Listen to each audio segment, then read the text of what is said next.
Well, welcome to another super cool repair video from the Goat Shed.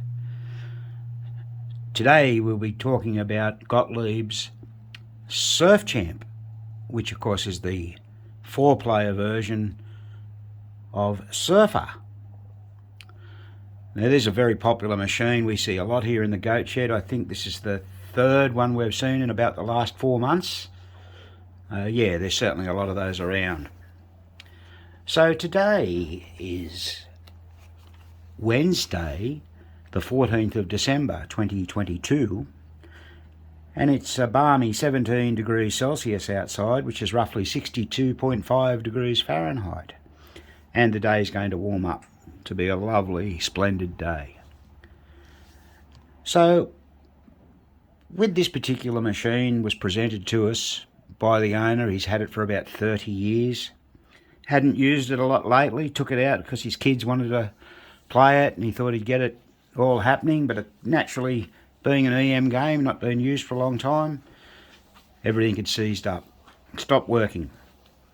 So like all machines that come through here, we've been through it and got it functioning to the way it should.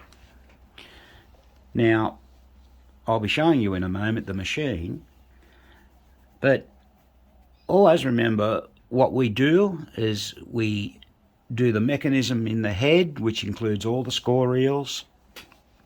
So 16 in this case, all had new coil sleeves in, all cleaned meticulously, switches cleaned and adjusted. We pull that mechanism board out of the cabinet and head box and put it on the bench. We complete that, put it back together. We then do the motor board, do all the relays, tighten all the screws on the relay stacks, do any steppers that are on there. In this case there's a coin unit. Then once we've completed that, we take to the playfield. So we remove all the hardware off the top of the playfield and clean it and then polish and wax it. We change all the light bulbs, every one of them. We then turn the game over and we do all the mechanisms underneath, including flippers, any step units under there, and all the relays. Now, this particular machine, we had to fit a new flipper kit into it. This, of course, is a very important part of any pinball machine. The flippers are the interface between the game and the player. So having good flippers is really a no-brainer. It's essential to get those going. Besides that, we've replaced a number of lamp sockets. I think all up about 9. We've put new skirts on the pop bumpers. We've put a new line cord on it. We do that to most games here. We put a 5-metre cord on just to give people room to get it to a power point, give it that extra little bit of length. And we've put a few miscellaneous parts in it, you know, clips and screws that may have had bad heads on them and things like that. And of course, then we assemble it and we troubleshoot and test it. And that's what we're going to do now. We'll show you exactly where we got up to with this game and what we've been doing to it to get it working properly.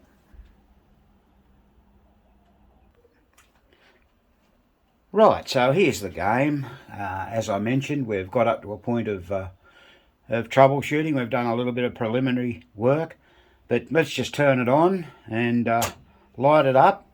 Now, interestingly enough, how I just turned that on, someone's gone and drilled holes in the front of the cabinet and put a switch in because the other on-off switch inside there under the black cabinet plastic was faulty. I mean, why people do that, why they just couldn't put a toggle switch in. But we're not here to repair the cabinet, so we replaced that switch because it wouldn't work. And now it's fine. We've wired it all up and away it goes. So got to do what you got to do. Not going to try and fill the cabinet. That's sort of not what was brought in for. Okay, so we've put the machine into free play. The credit unit is on 0 at present. There it is. And we're ready to reset the game. Well, gee, we've only got player 1 up there at the moment, but let's start it up.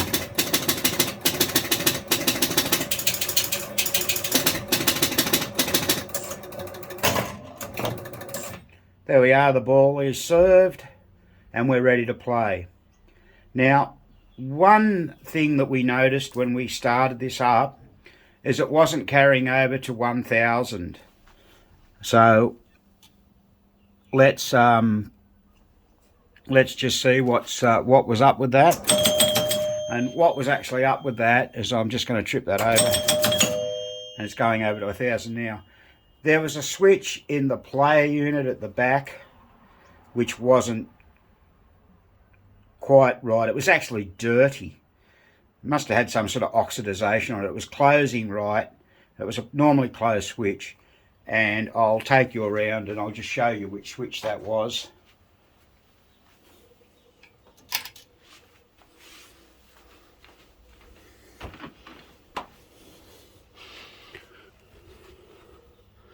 Here's your player unit here.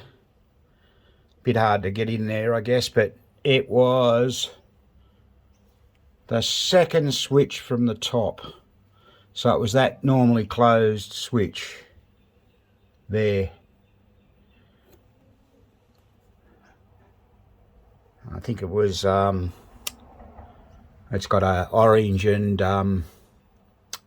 red wire on one side, and a sort of a white and purple on the other. So there's the player unit, all nice and cleaned up. The rivets are all nice and shiny. Some PBR grease has been applied to it. The replay unit's all been serviced. Once again, we've shown these things in the past. All the relays, so the N, M, L, and this one has got a Z1 and Z2 because it's a 4-player unit, have all been done. All the score reels have been serviced, meaning they've all been taken right apart, all 16 of them, and new coil sleeves have been put in each one of them as we go along. So attending to that switch in the player unit fixed that carryover. So that's all working. Now, the next problem we noticed was that the extra ball wasn't being given. So if we've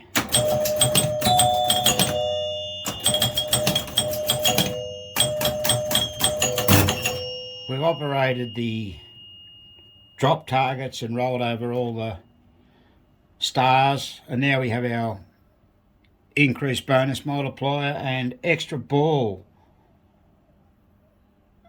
when lit on, extra bonus, I'm sorry, and we have the extra ball lit down the side and the special. So what I'm going to do now, I'm going to roll over the extra ball when lit, and now you can see that comes on. And what was happening in this instance was that when the ball was drained, we're on player, let's just have a look around where we are and go up a bit.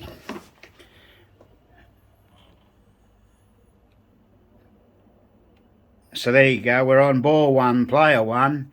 We're going to drain the ball, gives us our bonus, and it stays, well, it was player 2, I'm sorry, it stays on player 2. Now, what the problem with that was that there's a switch in the hold-in circuit on the P relay, which is normally closed, which was faulty. So we had to really give that a good clean. Sometimes you get so much oxidization on these switches, and it's not funny. I think in this instance we used the Dremel to do so. So that was okay, we fixed all that up. Now, having done that, what happens is there was also several bad lamp sockets on the game. Now, general illumination and features are obviously very important, but the main, we had to replace these whole 5 lamp sockets here. They're the ones, they're all lovely and bright now, and a lot of general illumination. So we had to do that one there, these 2 down here, and a few others that were needed doing. Now, who's observant? Who can see what the problem there is right in the middle of the playfield? That's not the right spinner decal for this game. Once again, that's the way it came. It all works. So we don't have another decal to put on, so the owner can do something about that if they so desire.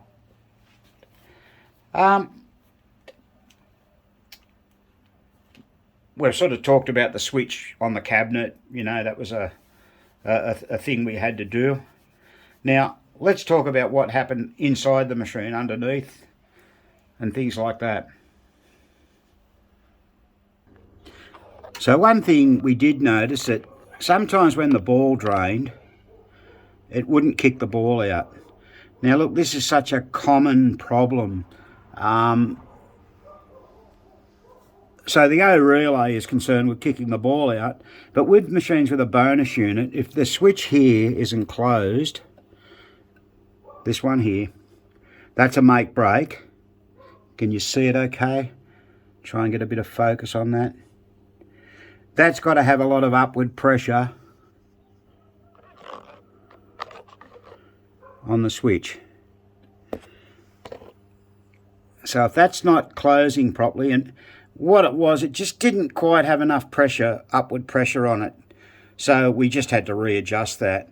We cleaned all those switches with the Dremel when we had them out, and you put it all back together and it all looks okay, but when you test it in reality, that can be problematic. So that switch is very important, and as soon as you operate, you watch it all. I'll operate the stepper. It changed. I'll push the, try not to get my finger in the road, which is difficult. The peg's going to come up, and it opened that switch, see? Can't go any further than that. So that switch was the problem. So that's something to watch out for. Now, what we do on a lot of games, I mean, you don't have to do it, but it sort of makes it look a little prettier. We polish the chime bars. Well, I'm sure you'll agree, just on a soft buffing wheel, only takes a few minutes to do each bar, not even, you know, and then just give them a bit of polish with Autosol. And it makes a world of difference. Now, when we had this on the bench, one of the first things we saw, or we noticed, was, where is it? Oh, right at the back there, the tilt relay, which is this one here. There was no coil in it. Now, to exacerbate things, normally you'd find them to be a 9740 coil. But this wasn't. This was an A9742 coil. Now, they measure out between about 10 and 11 ohms. I thought, oh, here we go. We're going to have a problem getting this. But we actually had one. You know, I said to Graham, I don't think we'll have one of these. He said, yeah, I think so. And yeah, we had one. So someone had just taken it. Well, I don't know why. Maybe it burnt out and they just took it out. But yeah, that was a bit odd. Now, another thing we noticed on this machine, on your score motor, bearing in mind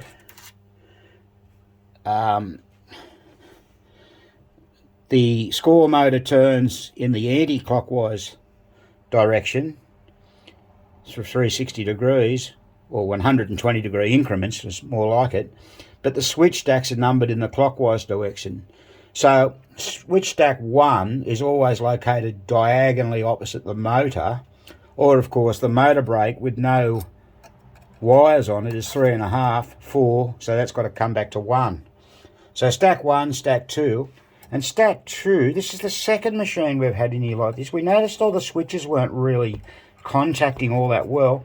This bracket was bent outward, outwards toward the cabinet. So we had to straighten that up and do that.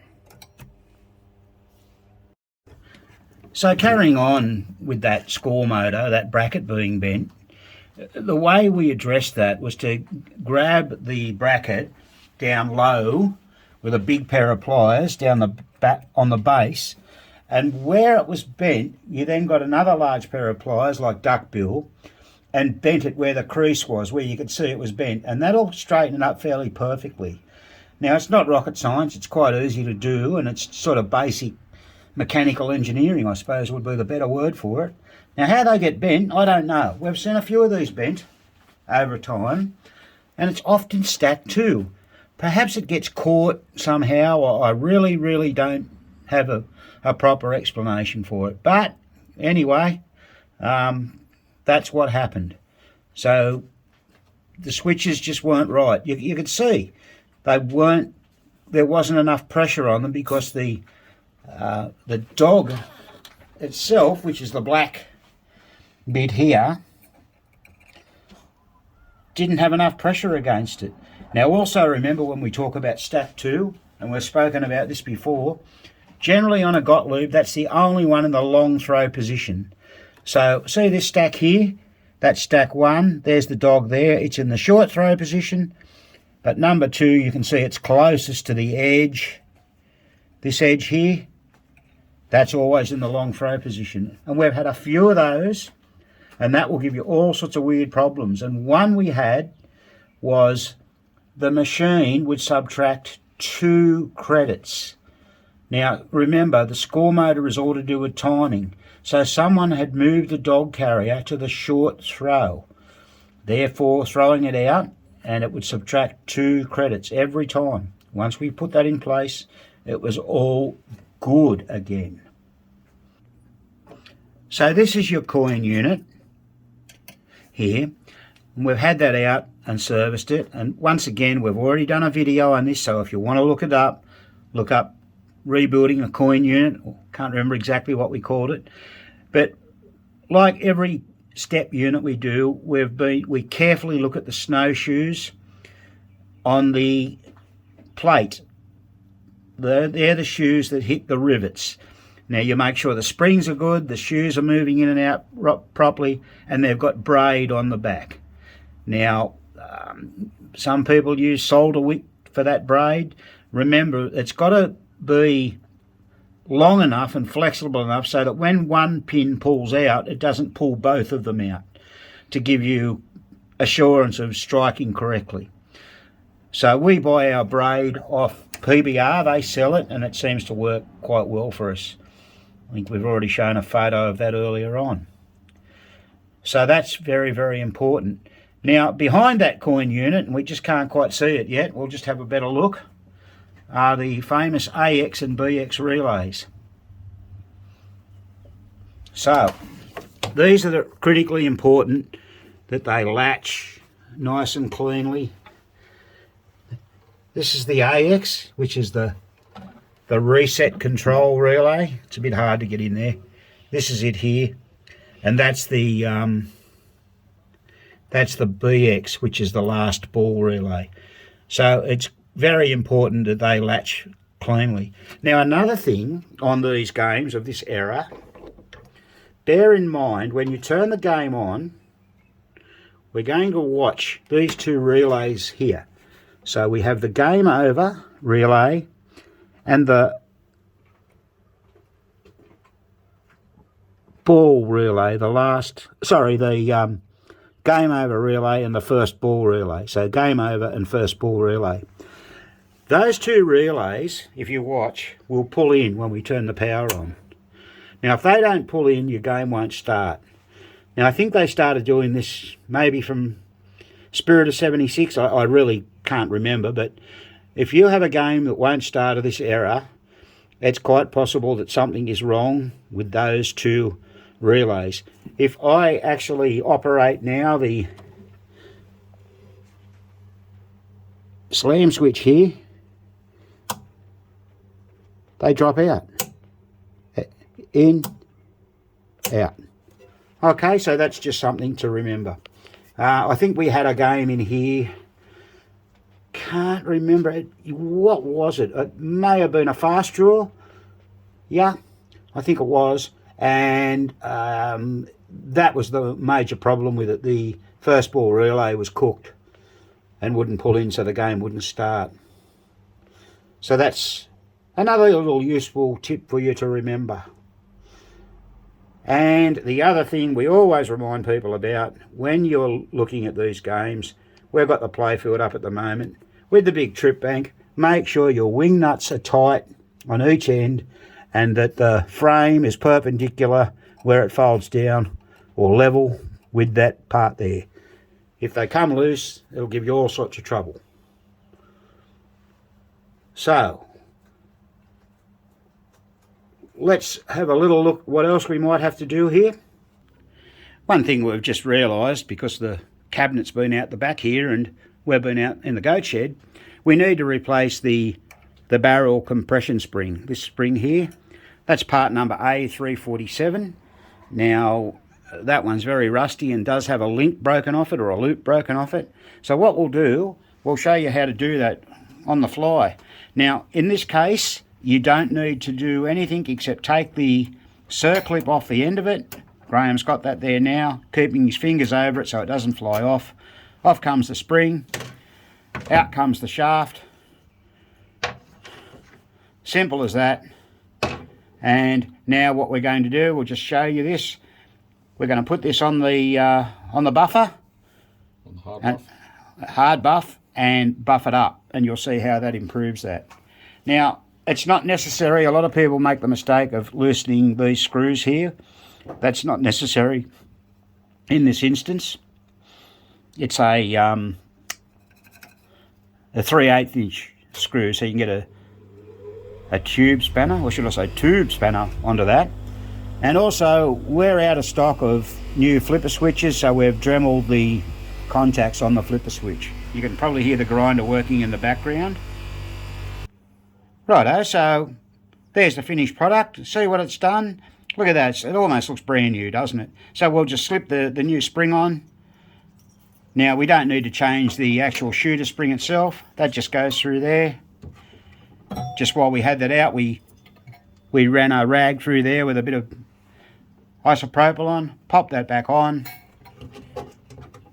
Oh, there was a washer on the back there. I hope everyone saw that.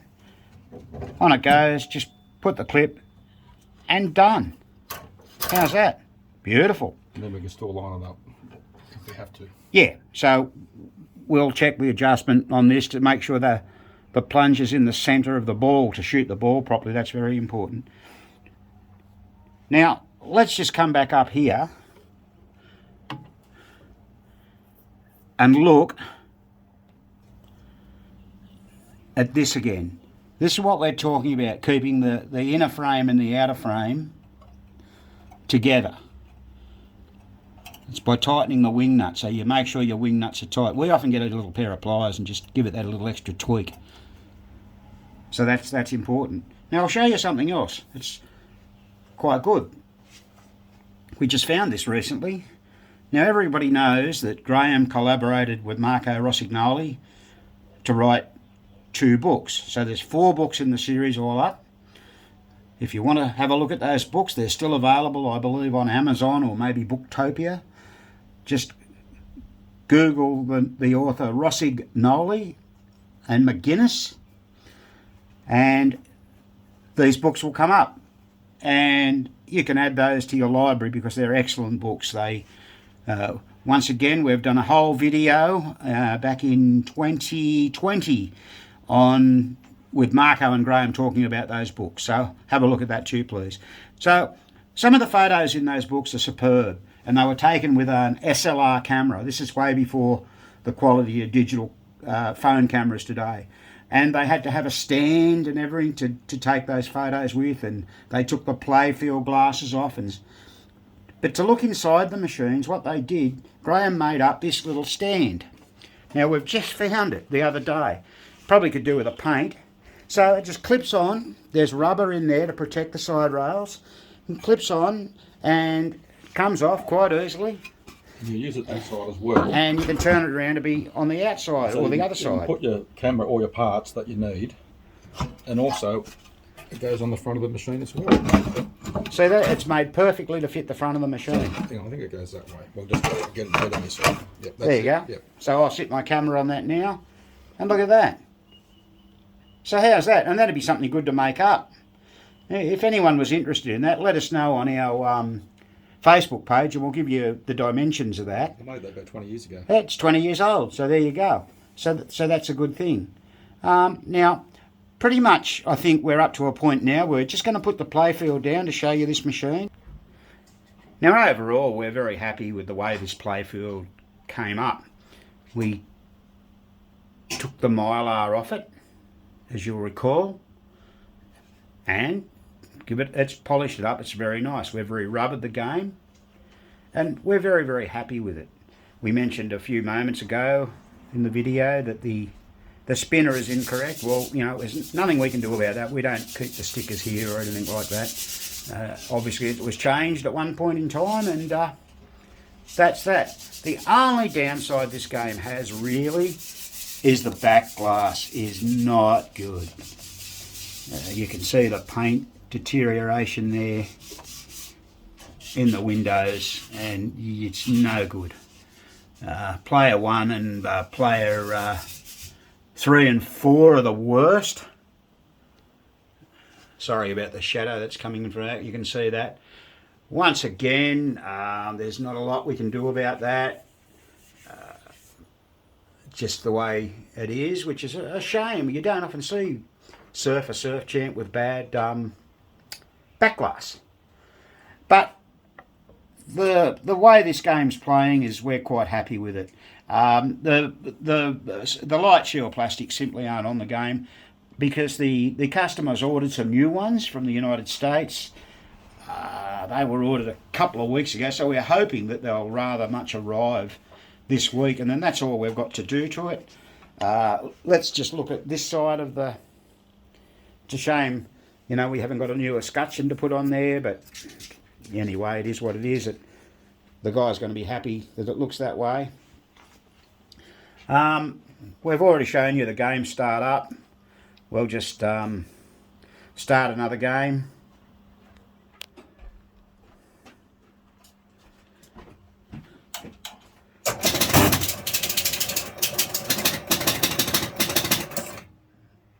So where's the ball? We're going to put that down there so it kicks out. That's why you didn't hear it kick out. I've got it in my hand here.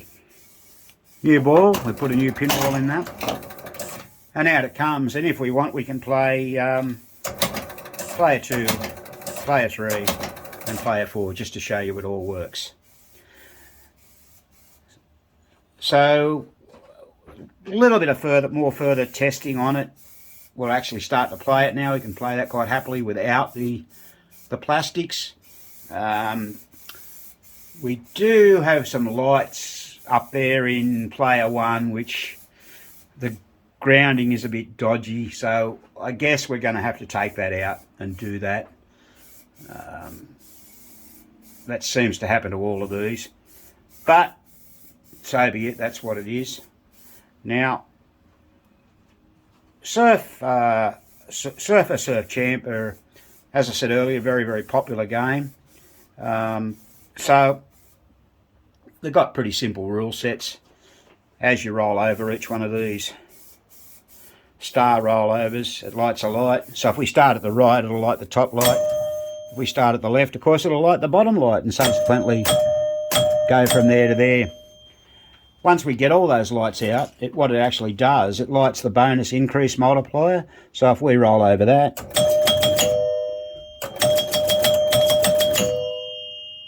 it'll light the 2-by light. We haven't got any bonuses up at the moment, so we better get some. Oh, we can do this. Roll over this one up here. That goes 2 bonuses, so that's add bonus and add an extra bonus when lit. Okay, so if we've now got 2,000 bonuses. If we drain that ball, we'll have 4,500 with any luck. Oh, no. Well, 6,000 because we had 2 by. So there you go. Now, once you get all the stars out and all the drop targets,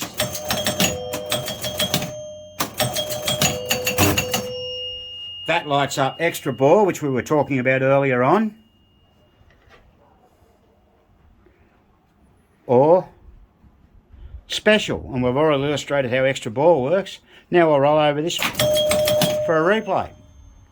So there you go.